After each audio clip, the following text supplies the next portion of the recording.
Em nome dele, nós estamos aqui reunidos mais uma vez, em nome do Senhor Jesus Cristo.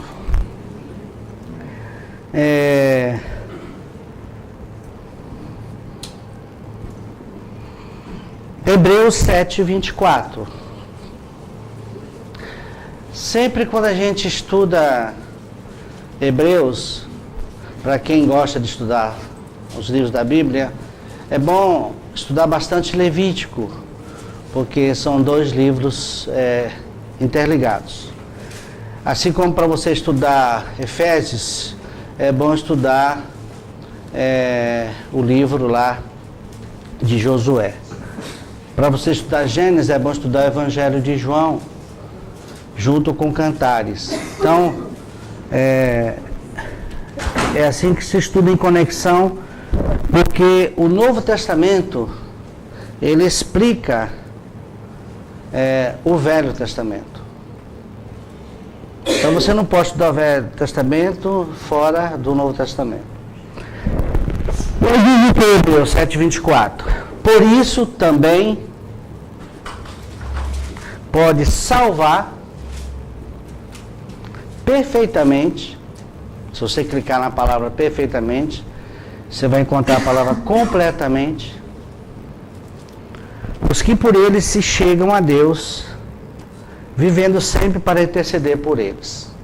Ele pode salvar totalmente.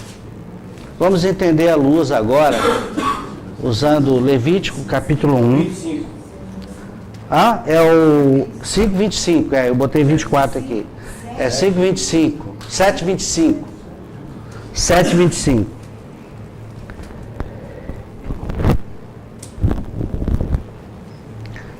A palavra, o conceito de consagração, que está ligado com essa salvação completa, o conceito está do Velho Testamento, do Novo Testamento, está ligado com o conceito do Velho Testamento. O conceito de consagração. Então vamos lá, Levítico, capítulo 1. Eu vou ler os versículos e vou explicando, e até a gente chegar lá no final. Capítulo 1, Levítico. A palavra consagração significa uma oferta totalmente queimada. Sobre o altar. Por isso que Paulo diz lá em Romanos: rogo-vos, irmãos, que apresenteis os vossos corpos. O apresentar ali é consagração. É Levítico capítulo 1, Maico. O conceito de consagração é uma oferta totalmente queimada. E quando Paulo está escrevendo, ele está ali trazendo o conceito do Velho Testamento. Quando você se apresenta a Deus, você está dizendo o seguinte: eu quero ser consumido por ti. Nós temos um corpo físico, que está relacionado ao mundo. Nós temos uma alma, que dá consciência da nossa existência. E o Espírito, que dá consciência da presença de Deus. Então, apresentar o quê? Os nossos corpos. O que nós somos e o que nós temos. É isto que é consagração. É uma oferta totalmente colocada sobre o altar. E descia o fogo, queimava, e ali no final diz: aroma agradável ao Senhor. Isso significa que quando você tem essa entrega total a Jesus Cristo, você se torna um aroma agradável a Deus. Qual é a explicação disso? Que nós nos tornamos agradáveis a Deus passando pelo altar. E o altar significa morte. Sem morte, não tem consagração. Uma vez, o pastor Buchaim, falando sobre consagração, ele disse o seguinte: vamos admitir que o ofertante é o pecador, leva a oferta e entrega para o sacerdote. E o sacerdote examina a oferta e não encontra nenhum defeito. Vamos admitir um novilho vermelho, coisa linda. E o ofertante então conversa com o sacerdote, dizendo o seguinte: olha, essa novilha é muito bonita, por que matá-la? E o sacerdote então aceita a proposta do ofertante e coloca a novilha dentro do santuário.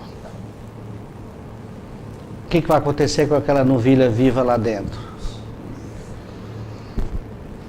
Vai fazer muita sujeira. Na linguagem moderna, vocês já sabem.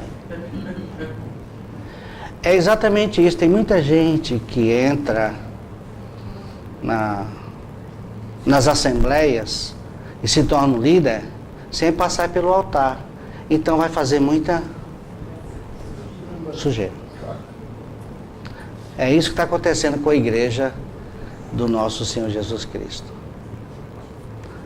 As pessoas que não passam pelo altar e pessoas que vão falar de Jesus sem ter passado pela morte, passar pelo altar, só cria problema. Gente problemática é falta de cruz. É falta de cruz. Então nós precisamos ter muito cuidado. Então essa salvação ela é completa. Ela é perfeita, porque ela envolve todo o nosso ser. Envolve a entrega do nosso corpo. Envolve a entrega da nossa alma. Envolve a entrega do nosso espírito. Rogo-vos que apresenteis. Ele não é somente o nosso Salvador. Ele agora é o nosso Senhor, porque Ele manda. Você não deve fazer do seu jeito. Na vez passada nós falamos que as pessoas tentam agradar a Deus do seu jeito. Agora quando você morre, você faz as coisas do jeito de Deus. Eu quero que seja assim, mas eu quero saber se Deus quer assim. Mas tem que ser assim. Vamos olhar primeiro o jeito de Deus. Não é o seu jeito, não é o meu jeito. É o jeito de Deus. E muitas vezes o jeito de Deus não traz muito conforto, porque nós pensamos muito em nós mesmos. Levítico, capítulo 1, versículo 1. Deixa eu marcar aqui, achar o...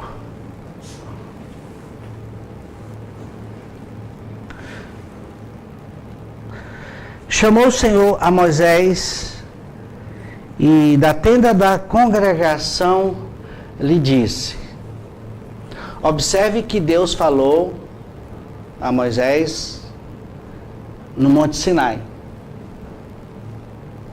Ele está muito longe e ele fala pela lei. Agora ele desce, ele está na tenda da congregação. Significa que o projeto de Deus é ser íntimo do ser humano. E a tenda da congregação já é uma figura da igreja. A igreja é uma tenda e não uma estrutura física. Era o projeto de Deus, onde você arma e desarma. Tanto é que eles passaram por 42 lugares, armavam a tenda e desarmavam. Então a igreja é algo móvel. Por exemplo, ela pode estar reunida debaixo de uma árvore. Nós podemos sair daqui e nos reunir ali em algum lugar, debaixo de um viaduto, porque onde tem dois ou mais, ali ele está. Então, isto é igreja. Igreja é um organismo vivo. É isso que nós buscamos e que nós queremos. É uma realidade espiritual. É um Cristo vivo dentro de cada um de nós. Então Deus já tem o seu projeto. Ele falou no Monte Sinai, agora ele desce na tenda da congregação. Ele quer ser próximo, depois o próprio Deus se encarna. É o Deus conosco. É o Deus homem para se tornar o Deus em nós. E aí, no versículo 2, fala aos filhos de Israel e diz-lhe: quando algum de vós trouxer oferta ao Senhor, trareis o quê? A vossa oferta de gado de rebanho ou de gado miúdo. O que significa isso aqui? Significa a oferta que representa como tipo Cristo em sua substituição. Por quê? O lado substitutivo, Jesus é a oferta perfeita. Nós vamos ver isso. Vamos abrir agora em Hebreus 9. É o lado substitutivo. Alguém tinha que morrer por nós. É a morte dele que nos substitui. Hebreus 9. Qual foi o versículo que eu falei? 11 e 12. 9, 11 e 12. Quando, porém, veio Cristo como um sumo sacerdote dos bens já realizados, mediante a maior e mais perfeito tabernáculo, não feito por mãos, quer dizer, não desta criação, não por meio de sangue de bodes e de bezerros, mas pelo próprio sangue, entrou no Santo dos Santos, uma vez por todas, tendo obtido a eterna redenção. Então, não há necessidade de retoque, porque o nosso substituto, ele é perfeito. Sua morte foi por nós. Sua morte foi por mim, foi por você, isto é, pelos pecadores, pela raça adâmica. Aí pertinho, Hebreus 9, 26. Estou falando agora, o lado da consagração está relacionado à vida do Senhor Jesus Cristo. Foi um holocausto totalmente queimado, totalmente entregue. Jesus se entregou por nós de forma total, plena, completa, perfeita. E aí ele nos convida, que ele pode salvar perfeitamente, completamente, aqueles que se achegam a ele. E uma coisa linda, além disso, é que Jesus intercede por estes. Hebreus 9, 26 diz o quê? Ora, neste caso seria necessário que eu tivesse sofrido muitas vezes desde a fundação do mundo. Agora é o que está nos interessando. Agora, porém, ao se cumprir os tempos, se manifestou uma vez por todas para aniquilar, pelo sacrifício de si mesmo, o pecado. Essa é a morte que vem para nos substituir. Aniquilar, tornar sem valor. Níquel, sem valor. Então, é a morte dele, é o sacrifício dele.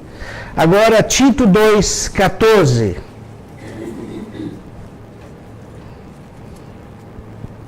Tito 2,14.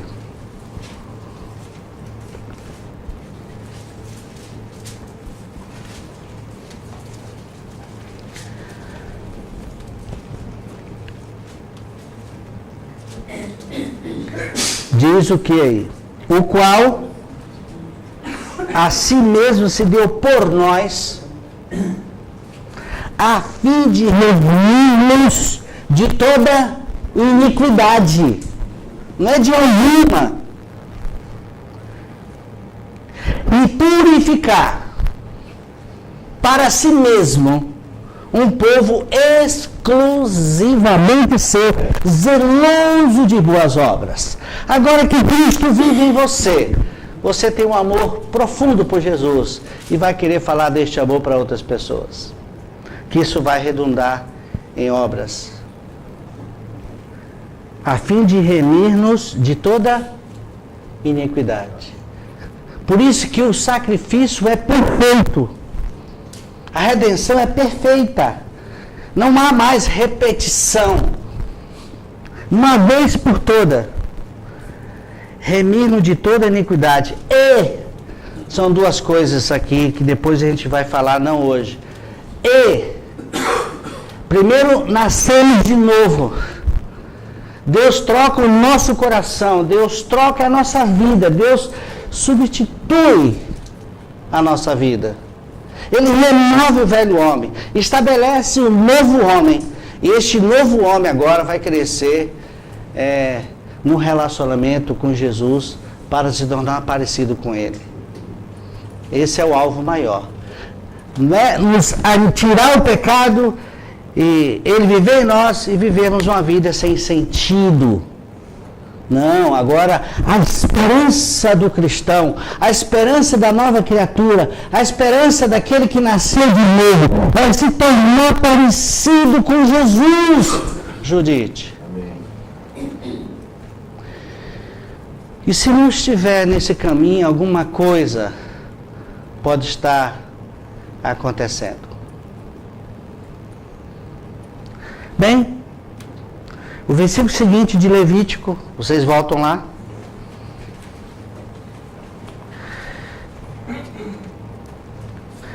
Se a oferta for holocausto, capítulo 1. Se a oferta for holocausto, aquilo que é totalmente queimado, só dá uma explicação assim. Quando o pecador, ele pegava o animal e passava pelo arraial e chegava ali na porta da tenda da congregação, ele era recebido por um sacerdote. Ele entregava a oferta para o sacerdote examinava o animal. Aí ele via que o animal estava qualificado, sem nenhuma mancha, sem uma marca. Ele devolvia aquele animal para o ofertante, e o ofertante golpeava a oferta, e aí o resto, quem cuidava era o sacerdote. Isso é uma figura tão linda, porque quem matou Jesus? Quem golpeou Jesus? Nós o matamos. A figura é muito linda. Ela é profunda. Nós o matamos.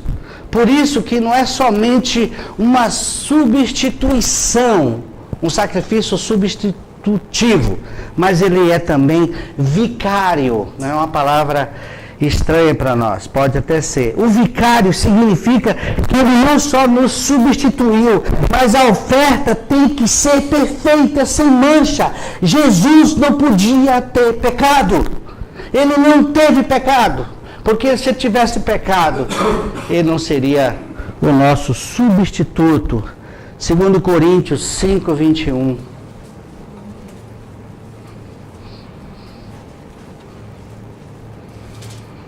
O aspecto do vicário é aquele que substitui, não só substitui, mas está qualificado. A oferta tem que estar qualificada. Não é simplesmente nos substituir, mas ela tem que estar adequada. É uma oferta sem mancha, sem mácula. Então Jesus não poderia nos salvar se ele tivesse uma molécula, uma partícula de pecado. 2 Coríntios 5, 21. Aquele que não conheceu o pecado, ele o fez pecado por nós, para que nele fôssemos feitos justiça de Deus. Aquele que não conheceu pecado. Jesus não conheceu o pecado. Quando Jesus disse lá naquela cruz assim: Deus meu, por que me desamparaste? Porque naquele momento, Deus lançou sobre Jesus cada um de nós. Amém. Porque o pecado faz separação entre Deus e o homem. Jesus tinha uma comunhão ininterrupta, eterna. O Pai e o Filho. E ali é interrompido porque nós interrompemos. O meu pecado, o seu pecado, entrou no corpo de Cristo. Ele disse: Deus meu, por que me desamparaste? Então ele não tinha, além de ser uma oferta que nos substitui, é uma oferta que é chamada de vicária. Por quê? Porque a oferta tem que ser perfeita, sem mancha e sem mácula. O outro lado do sacrifício, o outro aspecto do sacrifício de Jesus, representado, tipificado nessa oferta que nós estamos vendo aí mesmo em Levítico. Eu vou chamar o versículo.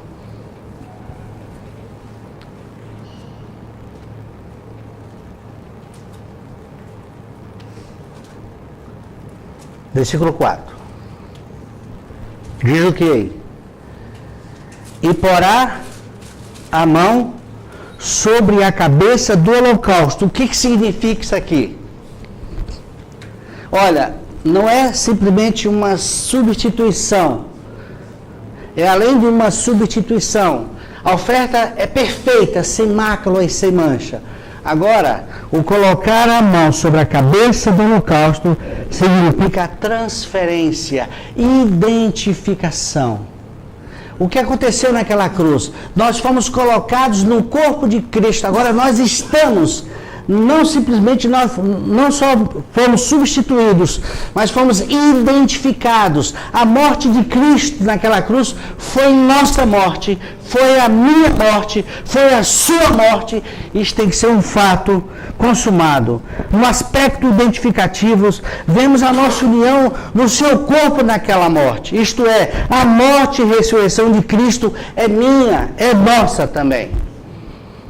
Nos substitui, nos representa, porque não tem pecado, e agora nos identifica. Nós estamos identificados. Jesus não morreu por ele. Ele não morreu para vencer o diabo, para vencer a carne, para vencer qualquer ego, para vencer o velho homem. Ele morreu por nós, para nos tornar mais do que vencedores. Amém. Venceu para sermos vencedores com relação ao pecado, ao diabo, à carne, o velho homem e o ego. Agora, Romanos capítulo 6 é um texto relativamente longo, mas nós vamos lê-lo.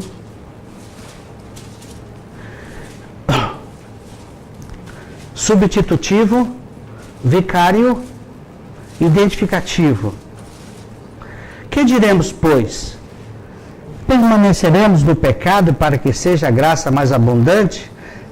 Essa justificativa, agora é tudo pela graça mesmo, eu vou viver como eu quero. Cuidado com essa visão, isso já é muito antigo. É graça mesmo? Vamos aprontar. Porque quanto mais graça, mais pecado, mais graça. Isso é uma visão que não é bíblico. De maneira alguma, como viveremos ainda no pecado? Nós, os que para ele morremos, nós morremos para o pecado, porque o pecado foi colocado no corpo de Cristo. A nossa morte com ele nos leva à morte para o pecado. Não é você que vence o pecado. O pecado foi vencido naquela cruz. Ou porventura ignorais, porque agora é um ponto crucial, muita gente não experimenta por ignorar, desconhecer. Você ignora o quê? Eu estou ignorando que eu não sabia que todos nós fomos batizados, mergulhados, incluídos, inseridos em Cristo Jesus, fomos batizados na sua morte, é uma pergunta. Houve uma transferência. Colocar as mãos sobre a cabeça do animal já é um tipo do Velho Testamento mostrando o que iria acontecer quando Cristo fosse levantado. Como que cada um aqui tivesse colocado as mãos sobre a pessoa de Jesus. Fomos, pois, sepultados com ele na morte pelo batismo, para que, como Cristo foi ressuscitado dentre os mortos pela glória do Pai, assim também andemos nós em novidade de vida. Porque se formos unidos com ele na semelhança da sua morte, certamente seremos também na semelhança de sua ressurreição. Nós fomos inseridos na morte, fomos inseridos na ressurreição. Se formos unidos com ele na semelhança da sua morte, certamente seremos também na semelhança da sua ressurreição. Sabendo isto, que foi crucificado com ele o nosso velho homem, para que o corpo do pecado seja destruído, e não sirvamos o pecado como escravos, porquanto quem morreu está justificado do pecado. Ora, se já morremos com Cristo, cremos que também com ele viveremos. E aí? Estamos ou não estamos identificados? Fomos ou não fomos inseridos na sua morte? Morremos ou não morremos com ele? Ressuscitamos ou não ressuscitamos com ele? Andamos agora em novidade de vida ou não? Sim, amém. O outro aspecto de uma vida crucificada com Cristo, tipificando ali em Levítico, que não foi somente fomos substituídos, como ele representa a nossa substituição, porque não temos pecado, ele não teve pecado nenhum. Fomos identificados com ele naquela morte e ressurreição. E agora, o versículo que nos leva e porá a mão, o 4, sobre a cabeça do holocausto, para que seja aceito a favor dele para a sua expiação. Perdão. Aonde é que Deus nos perdoa, irmãos? Na cruz. Aonde é que nós somos perdoados? Na cruz. Esse ciclo vicioso que se criou entre nós, pedir perdão pelos pecados, isso virou uma espécie de um currículo, sei lá, que a gente faz isso todos os dias. A gente trata dos pecados, é exatamente o que Paulo trata em Romanos. Há uma diferença de pecados e pecado. Pecados é o que nós cometemos, pecado é aquilo que nós somos. O sangue purifica os pecados. A cruz elimina o pecado. A cruz trata daquilo que nós somos e o sangue trata daquilo que nós fizemos. Então por isso que a redenção é eterna. A salvação é completa, é perfeita. Nós podemos confiantemente nos entregar ao Senhor Jesus Cristo. A expiação. Isaías 22, 14.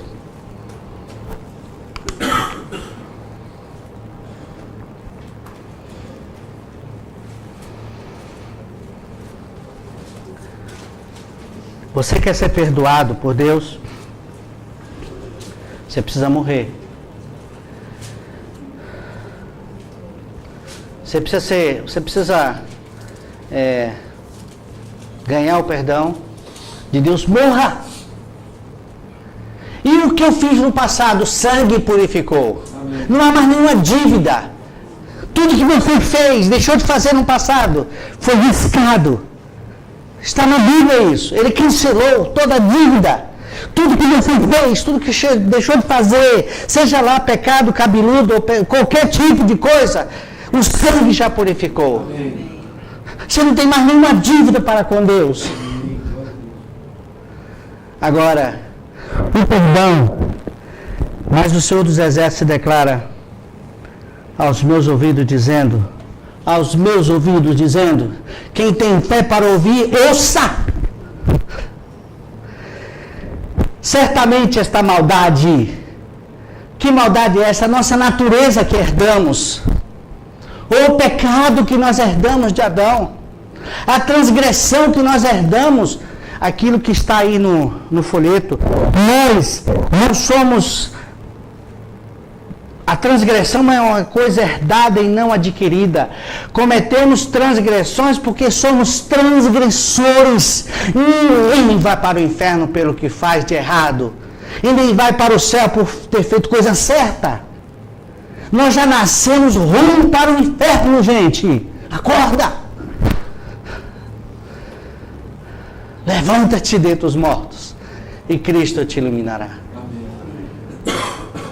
Nós já nascemos condenados. O que praticamos é simplesmente fruto daquilo que nós somos. E quando você crê na sua morte com Cristo, quando você recebe pela fé que você morreu, Cristo é a sua vida, o velho homem sai de dentro de você, tu novo homem, agora você é uma nova criatura. E se alguém está em Cristo, é uma nova criatura, as coisas velhas já passaram e tudo se fez novo. Amém. Aí o diabo, não contente com a sua morte com Cristo, ele traz acusações do que você fez. Aí te pega. Essa fez você fica lá no cachorro. Tá vendo o que você fez lá atrás? Eu sei, você quer na sua morte, mas o que você fez? Olha lá no teu passado. Aí você vai para a Bíblia e diz: Deus não se lembra das iniquidades, dos pecados cometidos. Deus não se lembra mais. Deus lançou nas profundezas do mar todos os nossos pecados. Então não viva olhando para trás. Olha para Jesus. Você morreu. Cristo é sua vida. Se alguém está onde? Em Cristo. Não é se alguém está dentro dessa sala, se alguém está participando dessa reunião, se alguém está em algum sistema religioso, se alguém está dentro de uma igreja, se alguém está fazendo boas obras, se alguém está onde? Em Cristo. E como é que eu faço para estar em Cristo? Ele já nos colocou. E eu, quando for levantado da terra, você foi atraído. Você não perguntou nada para Deus. Ele botou você dentro do corpo do Senhor Jesus Cristo. Ele matou você. Se alegre, regozijai-vos. É alegria. Porque nós morremos com Cristo e ressuscitamos. Tem coisa mais linda do que isso. E finalmente, nos tornamos agradáveis a Deus. E assim podemos pensar, andar e sermos fortes nele, conforme exposto na tipologia do holocausto. Oferta totalmente queimada. Então, gente, tem a cruz, lugar do holocausto. Você se apresenta a Jesus Cristo e diz: Jesus, eu aceito a minha morte e recebo. E não só você morreu, você ressuscitou, mas não somente ressuscitou, você está assentado nas regiões celestiais em Cristo Jesus. Essa é a posição do cristão. Amém. E aí? Depois, vamos lá para o Levítico. Se alguém já está segurando. Versículo 5. Depois, fará o quê? O novilho perante o Senhor, e os filhos de Arão, o sacerdote, apresentarão sangue, e aspergirão ao redor sobre o altar que está diante da porta da tenda da congregação. Então ele esfolará o holocausto e o cortará em pedaços. Aqui é significativo. E os filhos de Arão, o sacerdote, porão sobre o altar e porão em ordem lenha sobre o fogo. Também os filhos de Arão, os sacerdotes, colocarão em ordem os pedaços, a saber, a cabeça e o redenho sobre a lenha, a saber, a cabeça e o redenho sobre a lenha que está no fogo sobre o altar. Porém, as entranhas e as pernas, o sacerdote as lavará com água e queimará tudo isso sobre o altar. É holocausto, oferta queimada de aroma agradável ao Senhor. Você quer se tornar uma pessoa agradável a Deus? Morra. Eu pensei que eu tinha que orar muito, ler a Bíblia naquela reunião domingo de manhã, eu evangelizando. Não, você se torna agradável a Deus por estar em Cristo. Isso está lá em Efésios. Agora, o evangelizar, o abordar, isso aí é fruto daquilo que está dentro de você. A saber, os pedaços. Eu tenho que lavar a cabeça, o redenho, que é a gordura, e as pernas. Por que isto? Aonde está essa tipologia? A cabeça é símbolo do quê? É símbolo do pensamento. Se morreste com Cristo agora, não está lá em Colossenses? Se morreste, se ressuscitastes, pensar o quê? Agora você tem uma mente que pensa nas coisas de Deus. Saber, a cabeça. Agora eu não ando com a cabeça do outro, e nem com a minha. Eu ando com a cabeça do Senhor Jesus Cristo. Por isso que é fundamental a morte. O fundamento é a morte. Agora não é mais a mente do velho homem. Agora é Cristo. Você vai pensar como Ele pensa. O redenho, a gordura, simboliza força, poder. Não é assim que fala Efésios? Nós andamos na força do seu poder. Agora toda força que há em mim é Cristo. E aquela que estava em mim morreu. Você não anda mais sobre a sua força, o seu pensar. Agora é Cristo. Não mais eu, mas Cristo. Envolve tudo. Isso se chama consagração. Povo de Deus. Não tenha medo de dizer para Deus: Senhor, eu me entrego totalmente a Ti. Quero ser parecido com Jesus. E as pernas? O que simboliza as pernas? Os sacerdotes tinham que lavar e jogar sobre o altar e fogo agradável, aroma ao Senhor. O que é pernas para você? É símbolo do quê? Do andar. Assim como recebeste a Cristo, onde está escrito isso?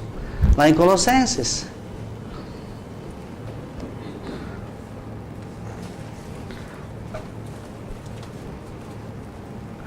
Vamos ver se eu acho.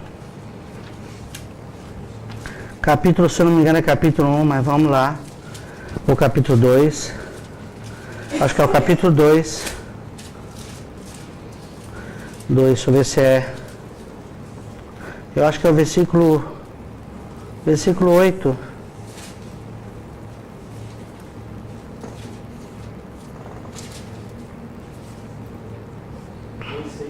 Dois, 6? É isso mesmo, 2,6. Ora, como recebestes a Cristo Jesus, o Senhor, andai nele. Você anda nele, porque você está inserido nele. Ele é a nossa vida. Há uma identificação, amados. Há uma identificação plena. Perseguir um cristão verdadeiro é perseguir a Cristo. Saulo, Saulo, por que tu me persegues? Como? Por que tu me persegues? Ele estava perseguindo os cristãos. Por que tu me persegues? Pecar contra um regenerado é pecar contra Cristo, porque há uma identificação. Não mais eu, mas Cristo, gente querida. Eu vou usar uma frase do Christian Shen. Nascer de novo nos coloca no reino de Deus, mas a consagração é o reino de Deus dentro de nós. É possível, eu fiz essa pergunta para ele um dia. Irmão Shen, é possível nascido de novo ficar estagnado? Ele pensou, disse, é provável. Ele disse, na minha visão eu creio que sim. Aí eu perguntei, como sair da estagnação? Ele foi rápido e disse, consagração. Consagração significa sair de cena, entregar tudo, entregar filho, marido, as esposas, tudo, não ter controle sobre você e nem nos outros. Quem é você para mudar o outro? Qual o poder que você tem para mudar a esposa, para mudar o marido, para mudar a esposa? Ore, interceda, consagre lá no seu quarto, ore a Deus, você, eu quero este marido, não para mim, mas para ti. Porque às vezes a gente está orando até errado. Senhor, regenere meu marido para ter uma vida confortável. Não, regenere o meu marido para a glória do teu nome. Regenere o meu filho para a glória do teu nome. Não é para mim, é para ti. Por isso que Deus, às vezes, tem que mostrar isso primeiro antes de a gente orar verdadeiramente. Amados, encerrando o estudo, eu quero dizer para vocês assim, olha, a vida de holocausto é uma vida totalmente queimada. E o fim dessa oferta totalmente entregue, consagrada, é aroma agradável ao Senhor. A pergunta, você tem certeza que você morreu e Cristo é a sua vida? Amém. Se não tem, peça a Deus. E com certeza, quando você passar pela porta da tenda da congregação, você não vai dar mais dor de cabeça. Porque na igreja de Deus não pode ter joio. O joio é no campo e não na igreja. Tem gente que fica achando que joio está dentro da igreja. Não, não deve estar. Na igreja verdadeira é trigo. Trigo que se dobra pela carga pesada do fruto. Vai ficando mais e mais quebrantado. Você já viu um trigo forrado de frutos? Ele se dobra. E quanto mais maduro, mais fácil de tirar da terra. Quando que o joio ele é fixo, você não consegue tirar com facilidade. Então na igreja, nosso grupo, em nome de Jesus, que sejamos frutíferos. E quanto mais frutos, mais humilde e semelhante a Jesus Cristo. Que Deus, por sua graça, nos faça isto. Que o alvo de cada um de nós aqui é Cristo, somente Ele. Cultive, se relacione, busque. Jesus, eu quero te conhecer, eu quero a ti somente. E mais nada, porque as pessoas não suportam somente Jesus. Elas precisam de Jesus e mais alguma coisa. E nós precisamos perder isto. É só Jesus. Amém. É só Ele. Amém?